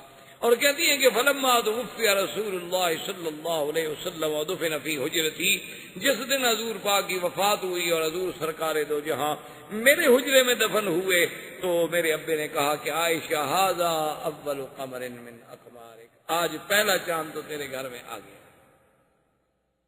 اس کے بعد پھر سیدنا صدیق دفن ہوئے، اس کے بعد پھر سیدنا عمر دفن۔ تو سیدہ عائشہ نے جو خواب دیکھا تھا وہ خواب بعین ہی اسی طرح سچا۔ اب حضور صلی اللہ علیہ وسلم جب واپس آ رہے ہیں تو قاعدہ یہ ہوتا تھا کہ راستے میں جہاں کوئی چشمہ ہوتا تھا چھوٹا موٹا پانی کا وہیں پڑاؤ ڈالا جاتا تھا کہ بھئی کچھ پانی بھی پی لیا جائے، کچھ جانور بھی پانی پی لیں، اونٹ گھوڑے بھی پانی پی لیں، اور کسی نے کچھ اللہ نے توفیق دی ہے کچھ کھانا پکانا ہے تو وہ بھی کھا لے۔ تو ایک چھوٹے سے چشمے پر، اور ویسے اصول یہ بنایا تھا صحابہ نے کہ چشمے پر جب قافلہ اتر جاتا تو سب سے پہلے جو لوگ ہیں وہ بھیجے جاتے کہ حضور پاک کے لیے پانی بھر، تاکہ آپ کی ضرورت جو ہے سب سے پہلے پوری کی جائے، اس کے بعد پھر صحابہ پانی پر۔ ایک شخص تھے جن کا نام تھا جہجاہ، یہ حضرت عمر کے غلام تھے اور یہ مہاجر تھے، یعنی مکے کے رہنے والے، مکے سے آنے والے۔ اور ایک آدمی تھے سنان، وہ انصار کے رہنے والے یعنی مدینہ منورہ کے رہنے والے تھے، اور ان کا تعلق جو ہے بے اعتبار قبیلے کے عبداللہ ابن ابی ابن سلول کے ساتھ، لیکن سنان مسلمان تھے پکے۔ اب جب جا پہنچے، یہ حضرت عمر کے خادم تھے، مشکیتہ لے کے پہنچے کہ حضور کے لیے اور ابو بکر عمر کے لیے پانی بھر لیں۔ سنان پہنچے، انہوں نے کہا میں پانی بھروں گا۔ انہوں نے کہا تمہیں پتہ نہیں ہے کہ پہلے پانی ہم بھریں گے؟ انہوں نے کہا نہیں میں بھروں گا۔ تو اسی میں دونوں کی اللہ رحمت فرمائے، تھوڑی بات بڑھتی گئی تو وہاں ایک لکڑی پڑی تھی، تو اس نے لکڑی اٹھا کے مار دی سنان کو۔ کیا جان انسان اور شیطان تو یجری کا مجری الدم، شیطان تو ایسے دوڑتا ہے نہ انسانوں میں جیسے خون گردش کرتا ہے۔ تو جب ان کو لکڑی لگی تو اس نے کہا یا للانصار، اور جا نے کہا یا للمہاجرین، سب نے اپنے اپنے قبائل کو بلانا شروع کر دیا، اور دونوں طرف سے قبیلے بھاگے جناب، موقع پہ آئے، پانی پہ کٹے ہوئے، تلواریں نکل آئیں۔ کہ عرب لوگ جو تھے تو آپ کو پتہ ہے نا، یہ قبائل کی زندگی، یہ تو چھوٹی چھوٹی سی بات پر قتل کر دینا، لڑائی، یہ تو معمولی سی بات ہوتی۔ یعنی اگر آپ ان کی تاریخیں اٹھا کے دیکھیں تو حیران ہوں گے کہ ایک دفعہ ان کی ایک بڑی مشہور لڑائی ہے، وہ بتائیں کیوں ہوئی تھی؟ اس کا سبب یہ تھا کہ دو قبائل کے سردار تھے، ان دونوں کے باغ تھے بڑے بڑے، ایک آدمی کا باغ مشرق میں تھا، ایک کا باغ مغرب میں تھا، اور دونوں باغ آمنے سامنے نظر آتے تھے باقاعدہ۔ تو ایک بار اسے کوئی پرندہ، کوئی چڑیا، اللہ عالم یا کیا پرندہ تھا، وہ اڑا، اڑنے کے بعد دوسرے کے باغ میں ہے، تو اس نے کہا تمہارے باغ سے چڑیا اڑ کے میرے باغ میں کیوں بیٹھے؟ اس پہ لڑائی شروع ہوئی اور 300 آدمی مارے گئے کہ وہ چڑیا ادھر کیوں آئی تھی بھائی، اب اس کا کوئی علاج ہو۔ اسی طرح بھی آپ دیکھ لیں افغانستان میں کیا ہو رہا ہے، یعنی تمام قبائل جو مشترک ہو کر مل کر روس سے لڑتے رہے، دشمن سے لڑتے رہے، اور جنہوں نے کمیونزم کے اس فلسفے کو ہمیشہ کے لیے سمندر میں غرق کر دیا، اور جنہوں نے اتنی بڑی قوت کو کہ جس میں پتہ نہیں شہر تھوڑے ہیں اور ایٹم بم زیادہ ہیں، ان کو ٹکڑے ٹکڑے کر دیا، اور جن کے جوش سے برلن کی دیواریں ٹوٹ گئی۔ جب جنگ سے فارغ ہو گئے تو آپس میں ہڑبڑ، کیوں فارغ کیسے بیٹھے؟ اب آدمی عادی ہو جاتا ہے نا، 15-16 سال لڑائی کرتے کرتے، فارغ کیسے عادی ہو؟ اس میں کوئی شک نہیں ہے کہ اب حق پر وہ ہیں کہ جن کو علاقہ ملا اور انہوں نے قرآن نافذ کر دیا، اب ان کے ساتھ لڑنا جو ہے تو سیدھی بات ہے کہ خلاف اسلام ہے، لیکن چین نہیں آتا۔ کوئی جھگڑا ہے، تاجک کہتے ہیں کہ ہم ازبک کو کیوں مان لیں، ازبک کہتے ہیں ہم تاجک کو کیوں مان لیں، وہ کہتے ہیں ہم پشتون کو کیوں مان لیں، وہ کہتے ہیں ہم فارسی بان کو کیوں مان لیں، یہ کیا بات ہے؟ تو یہ قبائل جو ہیں نا، اللہ پاک رحمت فرمائے، یہ بہرحال عجیب سے ہوتے ہیں۔ ابھی 3 سال قبل کی بات ہے، میں بھی سفر میں کوئی ٹرائبل ایریا سے، یعنی قبائلی علاقے جو ہیں جہاں کوئی قانون نہیں ہے، تو وہاں سے گزر رہے تھے، مغرب کی نماز کا وقت ہو گیا، ہم 2-3 گاڑیوں میں تھے، میرے ساتھ سے کبھی نماز کا وقت ہو رہا ہے، خدا کے لیے کوئی مسجد تلاش کرو بھائی۔ اور وہ تو ماشاءاللہ علاقہ پٹھانوں کا ہے، پٹھان تو اللہ کا فضل ہے، نمازی تو بہت پکے ہوتے ہیں۔ میں نے کہا بھی یار کو مسجد دیکھو تاکہ ہماری جماعت نہ نکل جائے۔ اب ایک مسجد آئی تو وہ جناب چلو جی چلو چلو آگے چلو، پھر ایک اور مسجد آ گئی، انہوں نے کہا جی اور آگے چلو، پھر ایک اور مسجد، یعنی 5-6 مسجدیں ہم کراس کر گئے۔ تو میں اپنے استاد جو میرے ساتھ بیٹھے ہوئے تھے، اس علاقے کے بڑے اہم آدمی تھے، وہاں کے خان تھے، اور وہاں خان جو ہوتے ہیں نا وہ بڑی چیز ہوتے ہیں۔ تو میں نے کہا خان یہ آپ کیا کر رہے ہیں، ہماری نماز جا رہی ہے۔ اس نے کہا مکی صاحب یہ بات نہیں ہے، میں وہ مسجد ڈھونڈ رہا ہوں جس کے ساتھ حجرہ نہ ہو۔ بھائی حجرہ کیا مطلب؟ اور نے کہا جس مسجد کے ساتھ حجرہ ہوتا ہے، اور اگر ہم وہاں مغرب کی نماز پڑھیں گے تو پھر کھانا کھائے بغیر ہم وہاں سے آگے نہیں جا سکتے، حجرے کا معنی ہوتا ہے مسافر خانہ، یعنی بیٹھنے کی جگہ، تو ڈیرا سمجھ لیں، ڈیرا سمجھ لیں، کچھ سمجھ لیں۔ تو جس مسجد کے ساتھ حجرہ ہے، جو ہی ہم نماز سے فارغ ہوں گے وہ دیکھیں گے کہ یہ باہر کے لوگ آئے ہوئے ہیں، تو وہ فوراً آ جائیں گے کہ جناب چلیں پہلے کھانا تیار ہے، کھانا کھائیں، اور کھانے کے بغیر آپ جا نہیں سکتے، اور اگر آپ کھانا نہ کھائیں تو پھر آپ دشمن ہیں، پھر مقابلہ کریں، کلاشنکوف نکال، کیونکہ جو کھانا نہ کھائے وہ تو دشمن ہے۔ ابراہیم علیہ السلام نہیں دیکھا کھانا نہیں کھایا، باوجود میں نے مخیفہ، ابراہیم علیہ السلام ڈر گئے، یہ کھانا کیوں نہیں کھا رہے؟ قالوا لا تخف، انہوں نے کہا اب نہ ڈرے، ہم تو فرشتے ہیں، ہم تو کھاتے ہی نہیں۔ تو یہ پرانا عرب میں اور قبائل میں روایت، اس نے کہا میں وہ مسجد ڈھونڈ رہا تھا کہ جس کے جو حجرہ نہیں ہوگا تو وہ دعوت نہیں کریں گے، کیوں مسجد میں کھانا کہاں سے کھلائیں؟ تو میں نے کہا اللہ کے بندے، اس نے کہا حضرت اللہ کے بندے کی بات نہیں ہے، میں نے تو وہاں اتنا بڑا آدمی اکٹھے کیے ہوئے ہیں اور اتنا ہم نے وہاں جناب انتظام کیا ہوا ہے کہ آپ یہاں حجرے میں کھانا کھا لیتے تو ہمارا تو کھانا خراب ہو گیا نا، مسافر ہیں، نماز تو لیٹ بھی پڑھ سکتے ہیں، ہماری دعوت تو خراب مت کرو نا۔ کئی اچھی بات ہے بھائی، نماز چلی جائے، خان کی دعوت جو ہے وہ لیتے ہیں، خیر بہر عالم نماز، تو یہ قبائل کی باتیں ہوتی ہیں۔ تو جب دونوں قبائل اکٹھے ہوئے، حضور کو اطلاع ملی، حضور صلی اللہ علیہ وسلم جلدی سے تشریف لائے، دونوں کے درمیان اوداع الجاہلیہ وان بین ظہرانیکم، اب نے فرمایا خبردار، یہ کیا کر رہے ہیں انصار مہاجر، مہاجر انصار، یہ کیا ہے؟ میں تمہارے اندر موجود ہوں اور پھر تم وہی جاہلیت کے نعرے بلند کر رہے ہو، قومیتوں کا جھگڑا، حسب کا جھگڑا، نسب کا جھگڑا، لسانیت کا جھگڑا، صوبائیت کا جھگڑا، یہ انڈین ہے، یہ پاکستانی ہے، یہ سندھی ہے، یہ پنجابی ہے، یہ جناب یو پی کا ہے، یہ فلاں کا ہے، یہ فلاں کا ہے، کیا ہے؟ انہوں نے فرمایا دعوها فإنها منتنة، چھوڑ دو ان نعروں کو، یہ تو بدبودار نعرے ہیں، یہ کیا کر رہے ہو تم؟ انما المؤمنون اخوۃ، مسلمانوں نے جب کلمہ پڑھ لیا ہے، مشرق میں ہے، مغرب میں ہے، عرب میں ہے، عجم میں ہے، شمال میں ہے، جنوب میں ہے، وہ مسلمان بھائی ہیں۔ یہ تو اللہ نے قبائل بنائے ہیں کہ ہم ایک دوسرے کو ڈھونڈنے میں آسانی محسوس کر سکیں، ورنہ اس کے ساتھ یہ تو نہیں کہ ہم نعرے لگائیں کہ انصار اور مہاجر، مہاجر مہاجر کی مدد پہ آ جائے۔ اب جناب وہ کہیں جا کر وہ جھگڑا جو تھا تھما، اور اس کے بعد سنان جب واپس آیا، عبداللہ ابن ابی ابن سلول جو رئیس المنافقین تھا وہ بھی اس سفر میں ساتھ تھا، اس کو جب پتہ چلا اس نے کہا کہ اچھا اب یعنی وہ مہاجرین اتنے زور میں آ گئے ہیں کہ عمر کا ایک غلام جو ہے وہ بھی ہمارے بندوں کو لکڑیوں سے مارتا ہے۔ اور اس کے بعد اس بدبخت نے وہ جملہ کہا، اللہ معاف فرمائے، اللہ معاف فرمائے، عربوں کا ایک محاورہ ہے سمن کلبک یاکلک، کہ تم اپنے کتے کو اور کھلاؤ تاکہ تمہیں یہ کھا جائے، کبھی اس کو پالو اور کھلاؤ اور کھلاؤ، جب یہ موٹا تازہ ہو جائے گا، مضبوط ہو جائے گا تو ایک دن تمہیں کھائے۔ اس نے یہ جملہ کہا، اللہ معاف کرے اس کے دل میں کس کی نیت تھی، بہرحال مسلمانوں کے خلاف تھی، صحابہ کے خلاف۔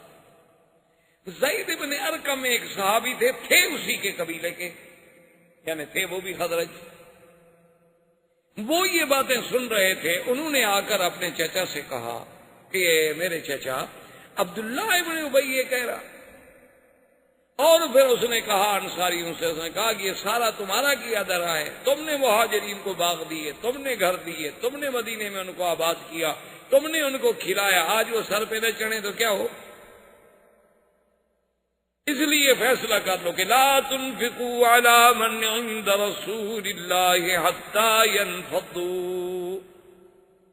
اللہ نے قرآن پاک میں واقعہ بیان کر دیا، انہوں نے فیصلہ کر دیا، انہوں نے کہا کہ آج کے بعد خبردار کوئی ایک آدمی حضور کے پاس صدقہ، خیرات، زکوٰۃ، مہاجرین کی امداد لے کر نہ جائے، جب ان کو کچھ نہیں ملے گا خود بخود بھاگ جائیں گے۔ یہ پڑے ہوئے اسی نہیں ہے کہ کھانے کو مل رہا ہے، باغ مفت مل گئے، لڑکیاں مل گئیں، عورتیں مل گئیں، مہاجر بن گئے جی۔ اور اس کے بعد انہوں نے یہ بھی فیصلہ کیا جس کو اللہ نے قرآن میں نقل کیا ہے کہ لَئِن رَّجَعْنَا إِلَى الْمَدِينَةِ لَيُخْرِجَنَّ الْأَعَزُّ مِنْهَا الْأَذَلَّ، کہ جب ہم مدینے میں واپس جائیں گے تو ہم سے طاقتور جو ہے، قوت والے جو ہیں، ہم ذلیل کمزوروں کو نکال دیں گے۔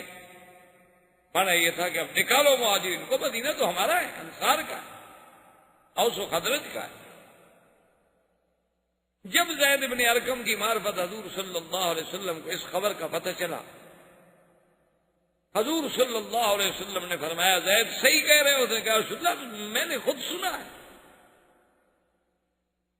سمعت اذنایا۔ حضرت عمر نے کہا دعنی یا رسول اللہ، حضور مجھے اجازت دیں اضرب عنق ھذا المنافق، اس ظالم کی میں گردن اڑا دوں کہ ہمارے مدنی پاک کے بارے میں ایسی گستاخی کی بات۔ حضور نے فرمایا دع یا عمر، ایسا نہ کہو کہ داس لوگ جو ہے پھر یہ کہیں گے انا محمد امر بقتل اصحابہ، اب تو محمد مصطفیٰ اتنے طاقت میں آ گئے ہیں کہ اپنے ساتھیوں کو بھی قتل کا حکم دے رہے ہیں، کیوں لوگوں کو پتہ تھوڑا لگے گا یہ منافق ہے؟ لوگوں کو تو یہی پتہ لگے گا نا ہمارے ساتھ ہے، نمازیں پڑھتا ہے، ہمارے ساتھ جنگ میں ہے، جہاد میں ہے، اس لیے اس بات کو چھوڑ دو۔ اب حضور پاک نے ایک اور حکمت عملی اختیار فرمائی، حضور نے حکم دیا الرحیل، قافلہ چلاؤ۔ صحابہ کہتے ہیں کہ ہم نے کبھی زندگی میں نہیں دیکھا تھا کہ اس وقت میں حضور قافلہ چلائیں، قافلہ تو ہمیشہ آرام سے چلتا تھا۔ قافلے کا طریقہ ہوتا تھا کہ قافلے جو ہیں صبح صبح چلتے تھے اور پھر گرمی کے وقت پہ رک جاتے تھے، پھر شام کو چلتے تھے، پھر ساری رات آخر متاخر اللیل تک چلتے رہتے، پھر آرام کرتے، پھر صبح کو چلتے، پھر دوپہر میں رک جاتے، چونکہ اونٹوں کے قافلے صحرا کا سفر۔ لیکن حضور نے فرمایا الرحیل، چلو۔ وہ کہتے ہیں ہم حیران ہیں کہ حضور رکنے کا نام بھی نہیں لے رہے، چل رہے۔ اصل حضور کا مقصد یہ تھا کہ اب جو ان قبیلے میں وہ جو گرمی پیدا ہو گئی ہے یہ کہیں پھر ٹکرا نہ جائے، ان کو اتنا سفر میں الجھا دیا جائے کہ یہ تھک ہار کے سب بھول جائے۔ حضور صلی اللہ علیہ وسلم کی حکمت عملی تھی کہ متواتر سفر، بس نماز کے لیے حضور رکتے اور کہتے چلو، نماز کے لیے رکتے حضور کہتے چلو، سب کہتے ٹھیک چل رہا۔ تو لازماً الحمدللہ اس کا یہ اثر ہوا کہ وقتی طور پر وہ جو بات تھی کنٹرول، اور مدینہ منورہ یہ قافلہ پہنچ گیا۔ لیکن خدا کی قدرت دیکھیں اور اللہ کی شان دیکھیں کہ ایسے واقعات میں اور ایسے سفر میں عظیم عظیم عبرتیں، عظیم عظیم واقعات، حوادث پیش آتے، کیونکہ سفر کا یہ عالم تھا، تیزی تھی، اور قاعدہ یہ ہوتا تھا کہ عرب زمانے میں عورتوں کے لیے اس کو کہتے تھے ہودج۔ ہودج کا معنی یوں سمجھ لیں آپ پالکی جسے ہم کہتے ہیں اردو زبان میں، جیسے ہاتھیوں کے اوپر بلا لیتے ہیں، اسی طرح عربوں کے اندر اس کو کہتے تھے ہودج۔ ایک ایسی چھوٹی سی پالکی بنی ہوتی تھی، اس کو اونٹ کے اوپر باندھ دیا پلان پہ، اس کے اوپر کپڑا ہوتا تھا، چھت ہوتا تھا، پردہ ہوتا تھا، اگر عورت ہو تو پھر اس پہ وہ سفر کرتا۔ اور قاعدہ یہ ہوتا تھا کہ جب سفر کا وقت آتا تو حضور صلی اللہ علیہ وسلم کے ساتھ جو بیویاں ہیں وہ اپنے اپنے ہودج میں جا کے بیٹھ جاتی، وہ اٹھانے والے آگے ہودج کو اٹھا کے تو اونٹ پہ باندھ دیتے اور قافلہ چل پڑتا، حضور سب سے آگے ہوتے قافلہ۔ اب خدا کی شان یہ ہے کہ بی بی عائشہ سیدہ صدیقہ رضی اللہ تعالی عنہا وہ بھی اس سفر میں ساتھ تھی، وہ اپنے قضاء حاجت کے لیے، چونکہ اس دور میں اور خاص طور پہ سفر میں کوئی حمامات تو ہوتے نہیں تھے، عورتیں ہوں یا مرد ہوں تو پھر قافلے سے بہت دور، کئی فرلانگ دور چلے جاتے تھے تاکہ کسی کو نظر بھی نہ آئے، کوئی آواز یا کوئی رائحہ خبیثہ، کوئی ایسی بدبو، کوئی ایسی چیز بھی کسی کو محسوس نہ ہو۔ تو ایک پردے کا طریقہ یہ ہوتا تھا کہ بہت دور نکل، بی بی عائشہ بھی دور نکل گئیں، واپس جب آئیں تو قافلہ چلا گیا، کہ قافلہ تو رکنے کا نام ہی نہیں لے رہا تھا نا، حضور چلا رہے تھے نا قافلے کو دھڑا دھڑ۔ اب بی بی عائشہ جب واپس آئیں تو اس نے کہا بھی قافلہ چلا گیا اور صحرا کا سفر ہے، اب اگر میں پیچھے دوڑوں تو کوئی سوال ہی پیدا نہیں ہوتا کہ میں اونٹوں کو پکڑ لوں، آدھے گھنٹے کا بھی فرق پڑ جائے تو بس پھر تو قافلہ گیا، اور اگر میں نہ ڈھونڈوں تو اس نے کہا بی بی عائشہ نے کہ میں نے یہی سوچا کہ سب سے بہتر بات یہ ہے کہ بس اسی جگہ رہیں، کیونکہ آخر کسی وقت تو حضور کو علم ہوگا نا کہ بی بی عائشہ نہیں ہے، کیونکہ حضور کی عادت مبارک تھی قافلے کو چلانے کے بعد وہ کبھی کبھی اپنی سواری جو تھی وہ عورتوں اپنے بیویوں کے اونٹوں کے قریب لا کے پوچھ لیتے تھے کہ کوئی تکلیف تو نہیں ہے، خیریت ہے، کوئی پانی کوئی چیز پوچھنی ہے، پوچھ کے پھر حضور چلے جاتے تھے۔ میں کہا کبھی تو حضور میرے اونٹ کے قریب آئیں گے نا، پوچھیں گے، جب آواز نہیں آئے گا تلاش کریں گے، جب تلاش کریں گے تو یہ جگہ ڈھونڈنا تو قبیلے کے لیے آسان ہے، قافلے کے لیے، لیکن اگر میں خود عقل دوڑاؤں تو اس کا معنی یہ ہے کہ موت کے سوا چارہ کوئی نہیں۔ حضور صلی اللہ علیہ وسلم نے ایک اور انتظام بھی فرمایا تھا کہ ایک صحابی تھے جن کا نام تھا صفوان ابن معطل، بڑے شان والے سے، حضور نے ان کے ذمے ایک ڈیوٹی لگائی ہوئی تھی کہ تم جو ہے کم از کم 4-6 گھنٹے قافلے سے پیچھے رہا کرو، اکیلے، راستہ تمہارا یہی ہوگا جس راستے پہ ہمارا قافلہ جا رہا ہے، جہاں جہاں قافلہ پڑاؤ کرے گا اور وہاں سے وہ منزل چھوڑے گا تو تم 4-6 گھنٹے بعد وہاں پہنچو گے، وہاں آگے ذرا دیکھ لو کسی کی کوئی چیز رہ گئی ہو، کوئی تلوار رہ گئی ہو، کوئی سلا رہ گیا ہو، کوئی سامان رہ گیا ہو، تو وہ اپنی اونٹنی پہ رکھ لیا اور پھر قافلے کو پہنچا دیا، کیونکہ انسان ہیں، اونٹوں کے سفر ہیں، گھوڑوں کے سفر ہیں، تو کئی چیزیں بھول جاتا ہے آدمی۔ حضرت صفوان ابن معطل فرماتے ہیں کہ میں اپنے اونٹنی پر جب آیا تو دور سے مجھے ایک سایہ سا محسوس ہوا کہ کوئی کپڑا لے کے جیسے کوئی بندہ لیٹا ہوتا ہے، اور میں جب قریب آیا دیکھا تو کپڑا لے کے بیٹھی ہوئی ہیں بی بی عائشہ، چونکہ میں نے پردے سے پہلے دیکھا ہوا تھا بی بی کو، تو میں نے فوراً اندازہ لگا لیا کہ بی بی عائشہ، میں نے کہا عائشہ، انہوں نے کہا چپ کر گئی، میں نے کہا اللہ کی بندی تم کیسے اکیلے یہاں رہ گئی؟ قافلہ چلا گیا، تم اکیلی عورت؟ بی بی عائشہ کہتے ہیں، حضرت صفوان فرماتے ہیں کوئی بات نہیں، اور اس کے بعد حضرت صفوان نے صرف یہی کہا کہ لا حول ولا قوت الا باللہ، لا حول ولا قوت الا باللہ، اللہ کی قدرت ہے، پتہ نہیں کیا ہو۔ اور کمال ہے کہ حضور اتنے سفر میں اپنی بیوی کا بھی خیال نہیں فرمایا۔ تو بی بی عائشہ کہتی ہیں کہ واللہ ما رأیت رجلا امینا ولا کریم، میں نے ایسا شخص نہیں دیکھا، سخی بھی اور امانت والا، کہ انہوں نے آ کے میرے قریب اپنے کو بٹھایا اور خود دور چلے اور پشت دے کر کھڑے ہو گئے تاکہ میں اونٹ میں بیٹھ جاؤں۔ اونٹ پہ چڑھتے ہوئے بیٹھتے ہوئے، ممکن ہے عورت ہے نا، چادر اتر جائے، دوپٹہ اتر جائے، کچھ ہو جائے، دور کھڑے ہو گئے۔ جب ان کو تسلی ہو گئی کہ اب میں اونٹ پہ بیٹھ گئی ہوں گی تو آئے اور مہار پکڑی اور چلے۔ حضور صلی اللہ علیہ وسلم کو راستے میں علم ہوا تو آپ نے فرمایا کوئی بات ہے، الحمدللہ خیر ہے، پیچھے صفوان جو آ رہا، اب کسی کو دوبارہ بھیجنے کی کیا ضرورت ہے کہ ہم تلاش کریں، اسی لیے تو ہم نے ایک آدمی رکھا ہے قافلے کو ڈھونڈنے میں۔ تو خلاصہ یہ ہے کہ بہرحال مدینہ منورہ کے قریب پہنچے، سارا قافلہ بیٹھا ہوا ہے، حضور بیٹھے ہیں، صحابہ بیٹھے ہیں، مختلف اجماع ہیں، اور وہ عبداللہ ابن ابی جو ہے وہ بھی ایک ٹولی میں اپنے ساتھیوں کے ساتھ بیٹھا ہوا ہے، رئیس المنافقین جو تھا عبداللہ ابن ابی ابن سلول وہ بھی بیٹھا ہوا ہے، اور دور سے حضرت صفوان آگے چلتے ہوئے آ رہے ہیں، اور اڑتے اڑتے خبر تو پہنچ گئی کہ بی بی عائشہ رہ گئی تھی اور صفوان جو ہے ان کو لے کے آ رہا ہے۔ جب وہ قریب آئے تو اس بدبخت نے کہا کہ واللہ ما نجا منہا ولا نجت من، کہنے لگا بہرحال یہ نہیں ہو سکتا کہ وہ اس سے بچ گئی ہو یا یہ اس سے بچ گیا ہو، ایک جوان لڑکی ہو، ایک جوان آدمی ہو، سارا ہو، علیحدہ ہو، یہ ہو نہیں سکتا کہ بچ گئے، نعوذ باللہ ثم نعوذ باللہ، یعنی اتنی بڑی توبہ۔ اور یہ بات ایسا ایسا ایسا چل نکلی۔ اب یہ بات چل نکلی، اتفاق کی بات یہ ہے، بی بی عائشہ فرماتی ہے کہ جب میں سفر سے واپس آئی تو میں بیمار ہو گئی اور مجھے کوئی پتہ نہیں، اور 20 دن متواتر میں بیمار رہی حضور کے گھر میں، اور اس بیماری میں یہ عالم تھا کہ مجھے بخار کی تکلیف تھی، اور میرے پاس چونکہ میرے ابا اور اماں آتے تھے اور کوئی آتا نہیں تھا، ان نے جب مجھے بات ہی نہیں بتائی، مجھے کیا پتا، لیکن میں نے اتنا ضرور محسوس کیا کہ حضور کی محبت میں فرق ہے۔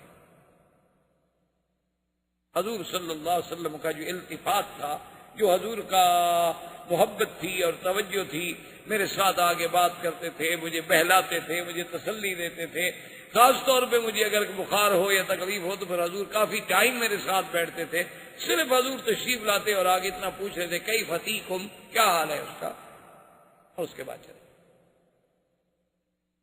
اب بات اور پھیلنے لگ گئی۔ بی بی عائشہ فرماتی ہیں کہ میں نے جب دیکھا حضور کا اعراض کہ حضور کی کوئی توجہ ہی نہیں، تو میں نے ایک دن حضور سے عرض کیا کہ یا رسول اللہ استاذن، میں اجازت دینا چاہتی ہوں کہ میں اپنے ماں باپ کے گھر چلی جاؤں۔ حضور فرمایا چلیے۔ بی بی عائشہ فرماتی ہیں کہ پھر میں اپنے ماں باپ کے گھر میں آ گئی، لیکن پھر بھی مجھے کوئی نہیں بتاتا کہ بات کیا ہے۔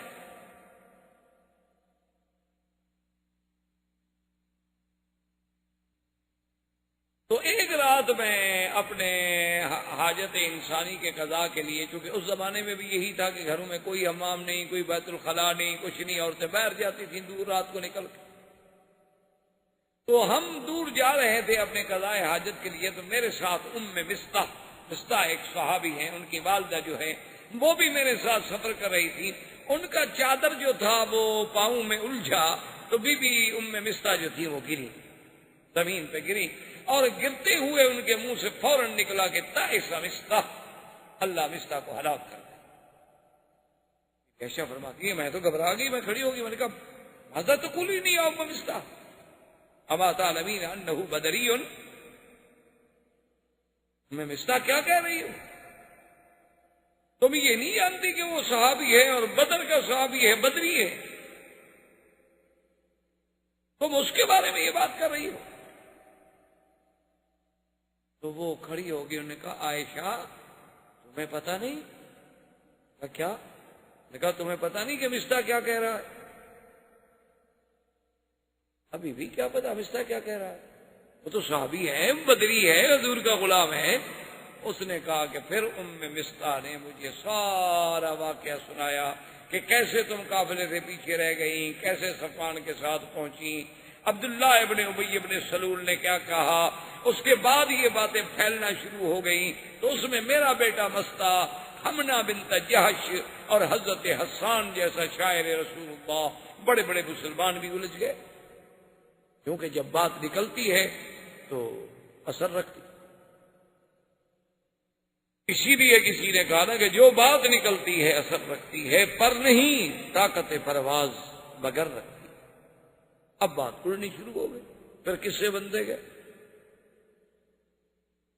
پھر ہر آدمی اپنے عقل کے مطابق سوچتے کہ ہاں جی بات تو ٹھیک ہے، ایک نوجوان لڑکی ہو اور جنگل ہو، اکیلا مرد ہو، یار یہ کیسے ہو سکتا ہے، ہر آدمی پھر اپنی سوچ اختر کی بات کا لوگوں نے افسانہ کر دی، لیکن اللہ نے جن کو اچھی سوچ دی ہے وہ اس وقت بھی اچھی سوچ دی۔ حضرت ابو ایوب الانصاری رضی اللہ عنہ، جو حضور صلی اللہ علیہ وسلم کے مدینہ منورہ میں سب سے پہلے میزبان، انہوں نے جب یہ واقعہ سنا گھر میں آئے، اپنی بیوی کو یہ بات سنائی، اور اس کے فوراً بعد یہ کہا ابو ایوب نے اپنی بیوی سے کہ میری بیوی لو کنت مکانت عائشہ، اگر تم عائشہ کے بجائے ہوتی تو کیا تم یہ گناہ کر لیتی؟ کہا کہ واللہ لا، کوئی شریف عورت بھی گناہ کا سوچ سکتی ہے؟ کوئی حرہ، کوئی آزاد، کوئی شریف، کوئی قبیلے کی عورت، خاندان کی عورت گناہ کے بارے میں تو سوچ ہی نہیں سکتی۔ اس نے کہا اچھا میری بیوی یہ بتاؤ، اگر صفوان ابن معطل کے بجائے میں ہوتا اس جگہ پہ تو تم میرے بارے میں کیا گمان کرتی ہو؟ اس نے کہا کہ واللہ ما رأیت منک الا خیرا، میں نے تو تم میں بھی بھلائی کے علاوہ کبھی کچھ نہیں دیکھا، مجھے یقین ہے کہ تم بھی گناہ نہیں کر سکتے۔ تو ابو ایوب نے کہا کہ اسمعی ان عائشۃ خیرا منکی وصفوان ابن المعطل خیر منکی، کہ میری بیوی پھر سن لو، عائشہ تم سے بہتر ہے اور صفوان مجھ سے بہتر ہے۔ جب ہم گناہ نہیں کر سکتے تو ان نے گناہ کیسے کیا ہوگا؟ جب ہم گناہ کے بارے میں نہیں سوچ سکتے تو جو ہم سے خیر ہیں، جو ہم سے بہتر ہیں، وہ کیسے گناہ کریں؟ لیکن بی بی عائشہ فرماتی ہیں کہ جب میں نے یہ قصہ سنا تو میرے تو پھر دماغ سے ہر بات ہی اڑ گئی کہ اچھا حضور صلی اللہ علیہ وسلم کا نہ بولنا، حضور صلی اللہ علیہ وسلم کا عدم التفات، تو اس کی وجہ یہ ہے اتنا بڑا حادثہ ہو گیا ہے مدینے میں اور مجھے پتہ بھی نہیں۔ میں آئی بکیت بکاء، پھر میں نے رونے کے علاوہ میرے پاس کیا تھا؟ سرکار دو جہاں صلی اللہ علیہ وسلم نے مسجد نبوی میں اعلان فرمایا لوگوں سے کہ سب جمع ہو۔ جب سب لوگ جمع ہو گئے حضور نے خطبہ پڑھا، حمد اللہ واسنا علیہ، اللہ کا حمد و ثنا بیان کی. آپ نے فرمایا کہ یا ایھا الناس، لوگوں اب وہ بات بھی ہو گئی ہے کہ ان الناس یؤذونی فی اہلی، کہ لوگ مجھے میرے اہل کے بارے میں بھی تکلیف دینے پر آ گئے ہیں. واللہ ما علمت علی اہلی خیرا، اللہ کی قسم ہے میں نے تو اپنی بیویوں پہ، اپنے اہل پہ ماں سوائے بھلائی اور خیر کے کبھی کچھ گناہ غلطی دیکھی نہیں، لیکن لوگ مجھے ایذا دیتے. تو ایک صحابی تھے اسید بن حضیر کھڑے تھے،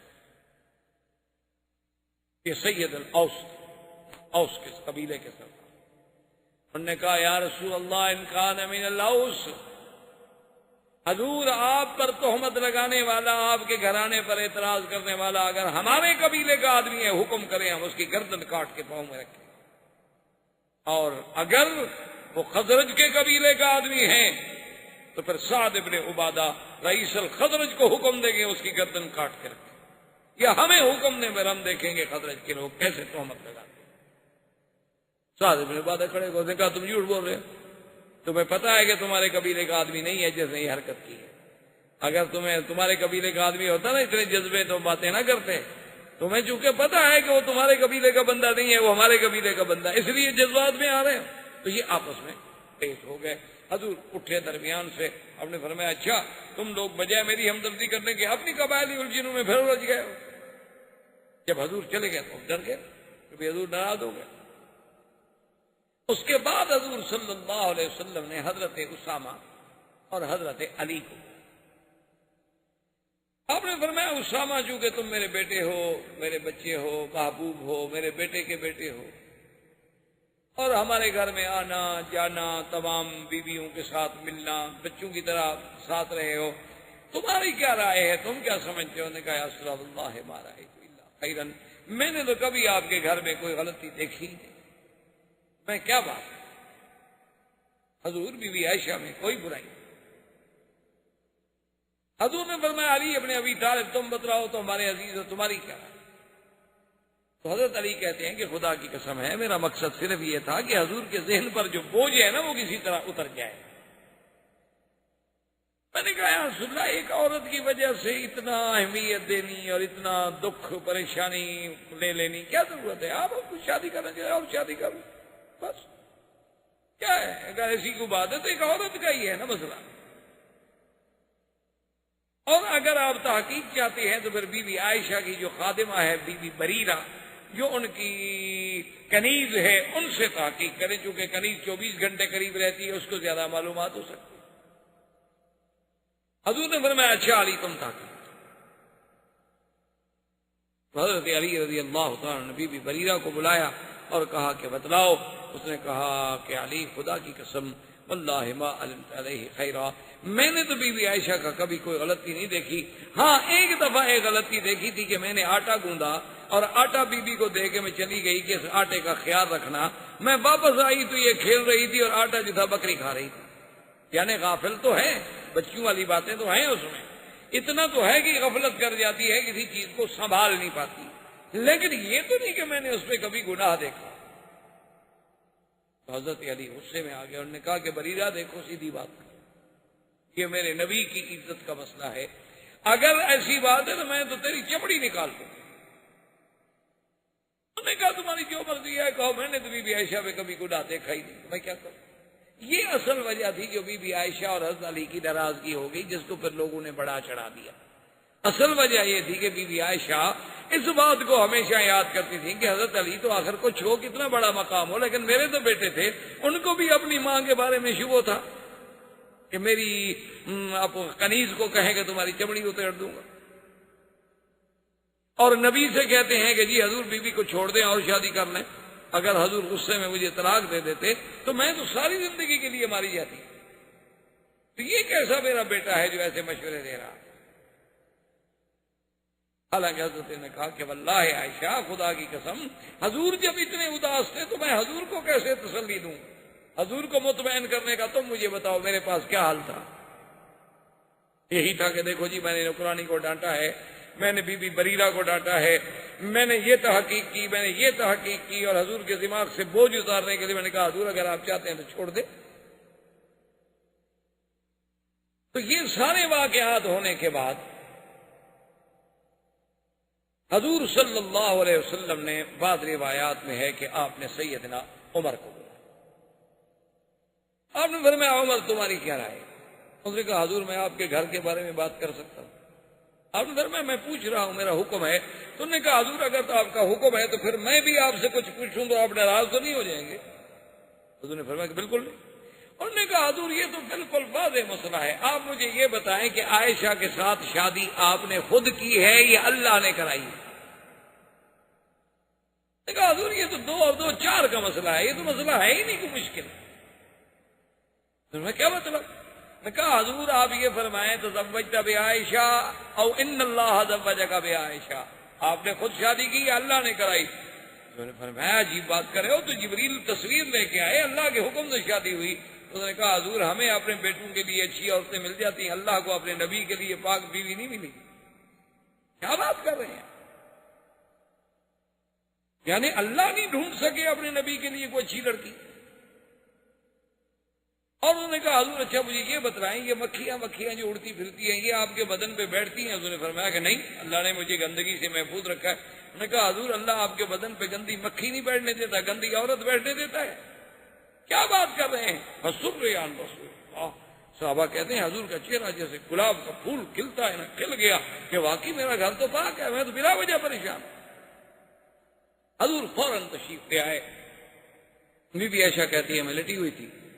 حضور نے فرمایا کہ اچھا عائشہ دیکھو اگر کوئی غلطی ہے کچھ ہے تو بھی اللہ توبہ. اور جب حضور نے یہ کہا تو بی بی عائشہ کہتی ہے کہ میں بھی تو آخر کرشی خاندان کی عورت تھی نا، میرے آنکھوں میں بھی خون ہو، میرے پھر جذبات قابو. میں نے اپنے ابا اماں سے کہا عجیب رسول اللہ جواب دیں حضور کو. انہوں نے کہا ماذا نقول، ہم کیا جواب دیں؟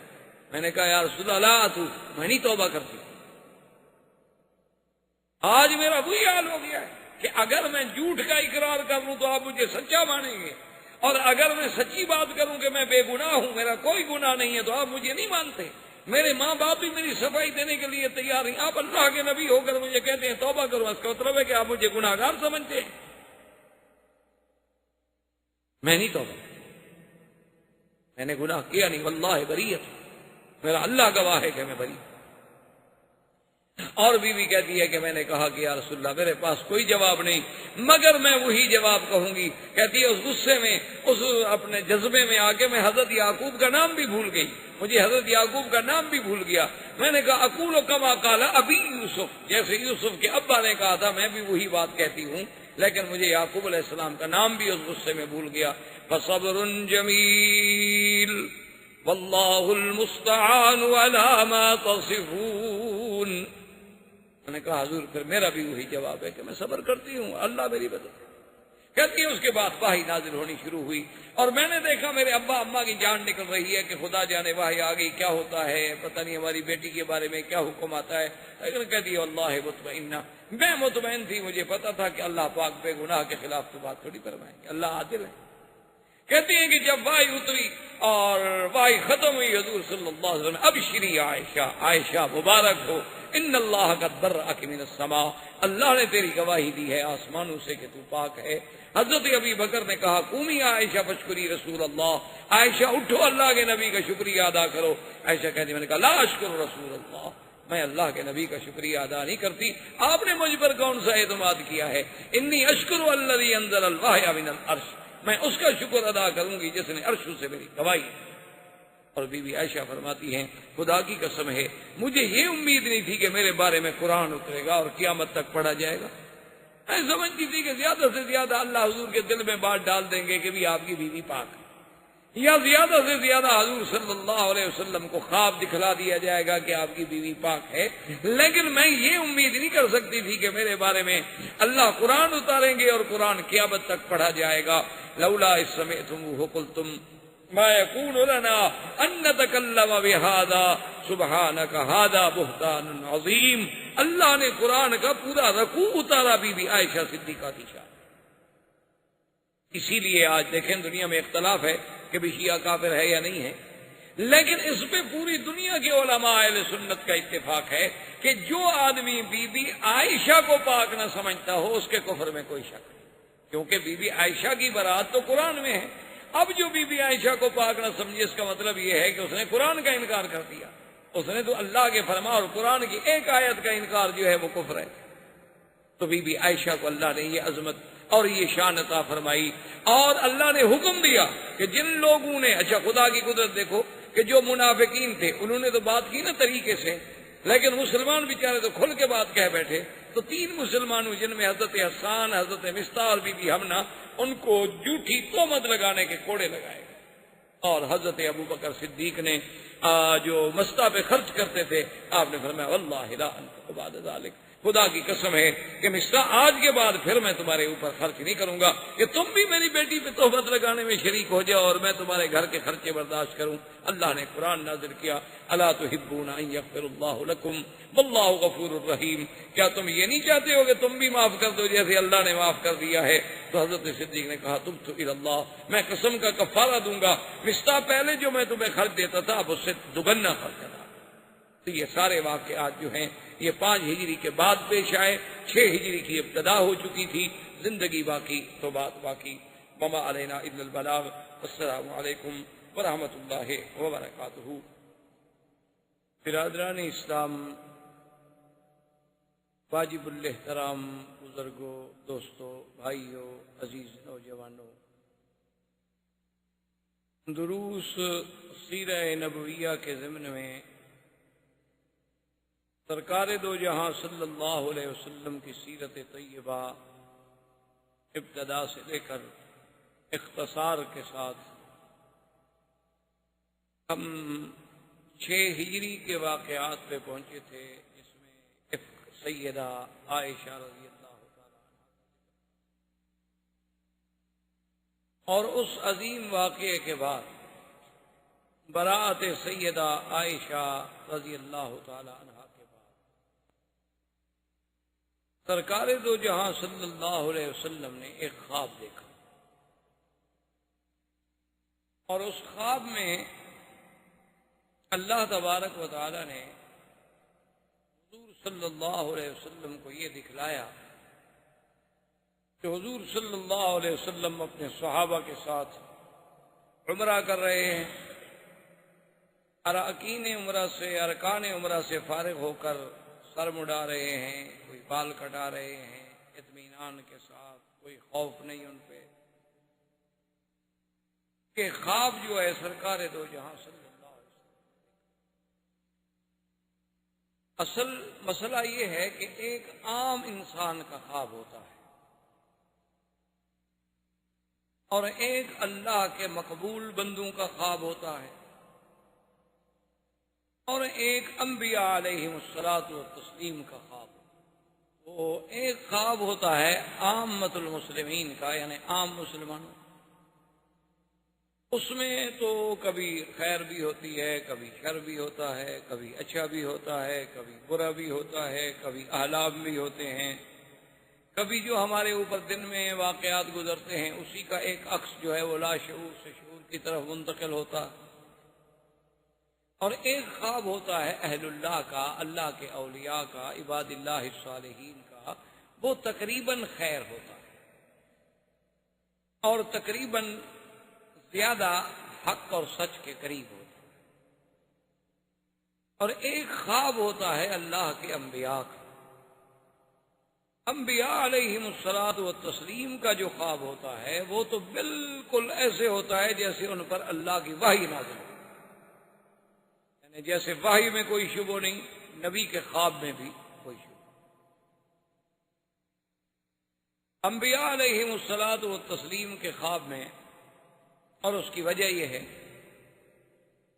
کہ نبی جتنے اللہ نے بھیجے ہیں علیہم الصلاۃ والتسلیم، ان کو اللہ نے شیطان کے حملے اور تسلط سے محفوظ رکھا، یعنی شیطان ان پر حملہ نہیں کر سکتا۔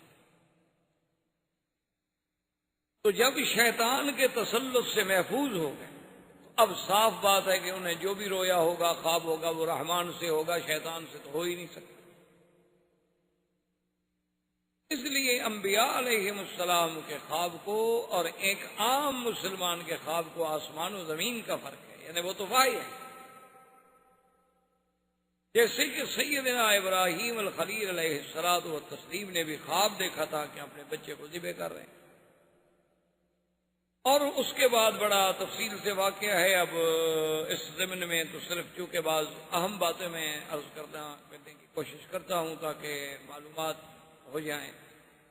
تو جب سیدنا ابراہیم علیہ السلام نے سیدنا اسماعیل علیہ السلام میں ذکر کیا کہ یا بنی انی ارا فی المنام، کہ میرے بیٹے میں نے خواب میں دیکھا، انی اذبح، کہ میں تمہیں ذبح کر رہا ہوں، فانظر ماذا تری، اب اس بات پہ آپ غور کریں، فیصلہ کریں کہ آپ کیا کہتے ہیں، آپ کی رائے کیا بنتی۔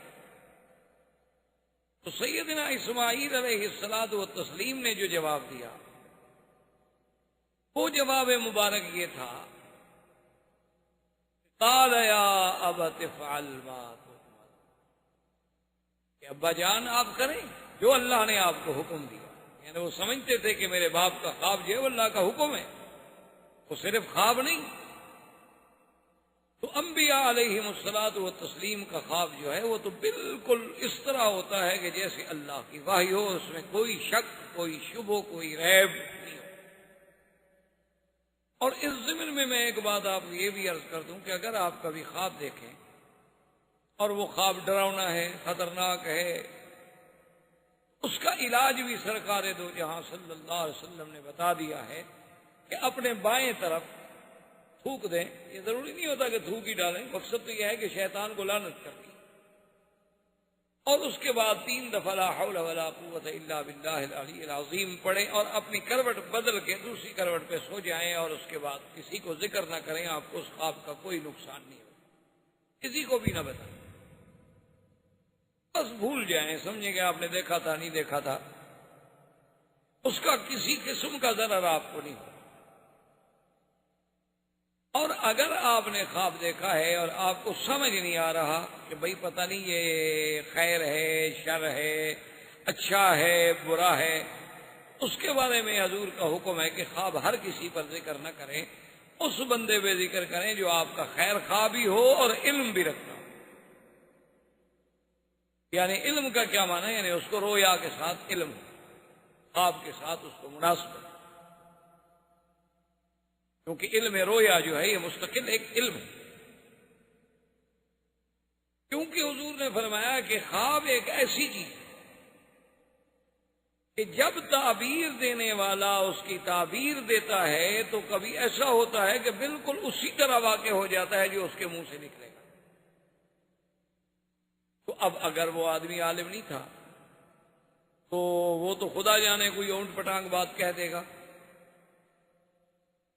اگر عالم ہوگا وہ سمجھے گا کہ اس خواب میں کوئی ایسی بات ہے تو اس کو کوئی اچھے لفظوں میں بیان کرنے کی کوشش کرے،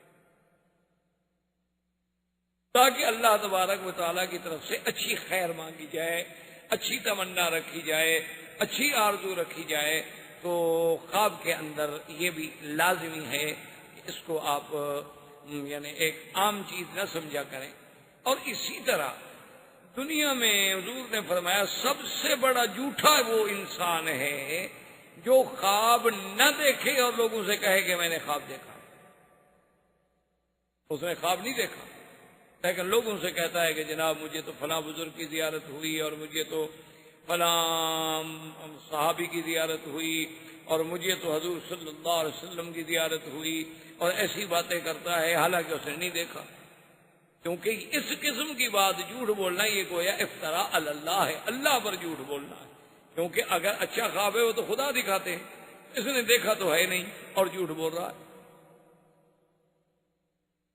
بہرحال یہ ایک الگ موضوع ہے۔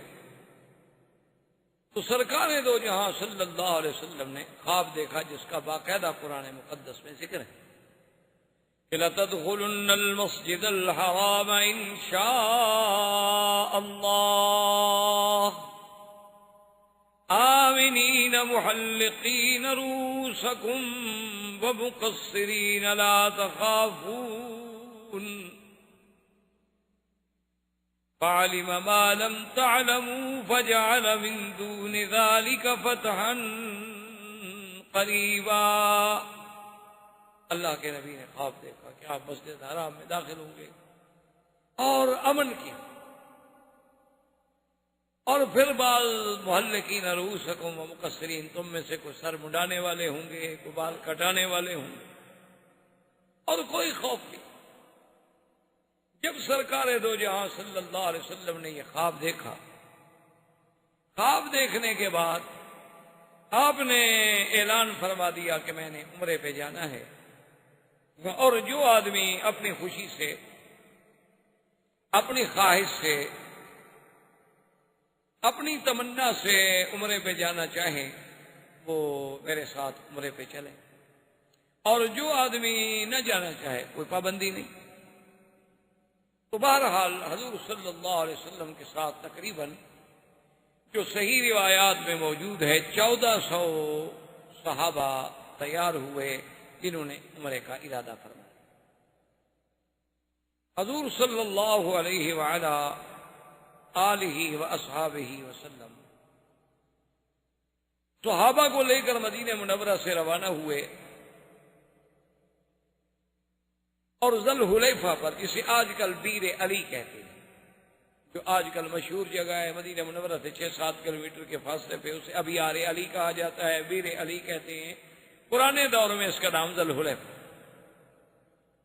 بعض لوگوں نے یہ کہانیاں بھی بنا رکھی ہیں کہ جی یہاں ایک دیہ ہوتا تھا اور حضرت علی نے اس کو پکڑ کے کنویں میں قید کر دیا تھا، اس لیے اس کنویں کا نام بیر علی رکھ دیا گیا۔ یہ سب کہانیاں ہیں، من گھڑت اور جھوٹی باتیں ہیں جس کا حقیقت سے کوئی تعلق نہیں۔ عرب کی عادت ہے کہ وہ اپنے ابیار کو، اپنے باغات کو، اپنے زمینوں کو، اپنے عمارتوں کو، اپنی جائیدادوں کو جس کی ہو اس کے نام کے ساتھ منسوب کر دیتے۔ حضور صلی اللہ علیہ وسلم نے وہاں سے احرام باندھا اور میقات سے آپ نے عمرے کی نیت۔ اسی لیے علماء کرام کا اتفاق ہے، جمہور ائمہ اربعہ کا، کہ آدمی جب میقات پہ آئے تو بغیر احرام کے سیدھا حرم آ رہا ہو تو مکے میں داخل نہ ہو۔ وہ بعض ائمہ اس بات کی رعایت دیتے ہیں کہ بھی اگر ایک آدمی نوکری کے لیے گیا ہے یا ڈپٹی کے لیے گیا ہے یا کسی دوست کو ملنے گیا ہے، اس کی نیت عمرے کی تھی ہی نہیں، تو اگر وہ احرام نہ باندھے تو اس پہ دم نہیں پڑے گا۔ لیکن امام ابو حنیفہ رحمۃ اللہ علیہ اس مسلک میں بہت سخت ہیں، وہ فرماتے ہیں کہ بالکل نہیں، میقات سے آپ بغیر احرام کے نہیں گزر سکتے۔ اور یہ پہلے بھی میں نے آپ سے عرض کیا تھا کہ امام ابو حنیفہ رحمۃ اللہ علیہ، اللہ سب ائمہ پہ رحمتیں فرمائے، اللہ سب پہ اپنی کروڑوں رحمتیں نازل فرمائے، لیکن وہ مسئلے کا احوط پہلو لیتے ہیں، یعنی ایک ایسا پہلو اختیار کرتے ہیں جو زیادہ جامع ہے، جس میں زیادہ احتیاط۔ اب دیکھیں نا جی، مثلاً آپ میں احرام سے آ رہے تھے، میقات سے آپ کی ڈپٹی پہ گئے تھے یا ڈپٹی کے لیے آ رہے تھے، لیکن اگر آپ نے احرام باندھ لیا ہے تو کوئی امام اس کو غلط تو نہیں کہتا کہ آپ نے کیوں باندھا۔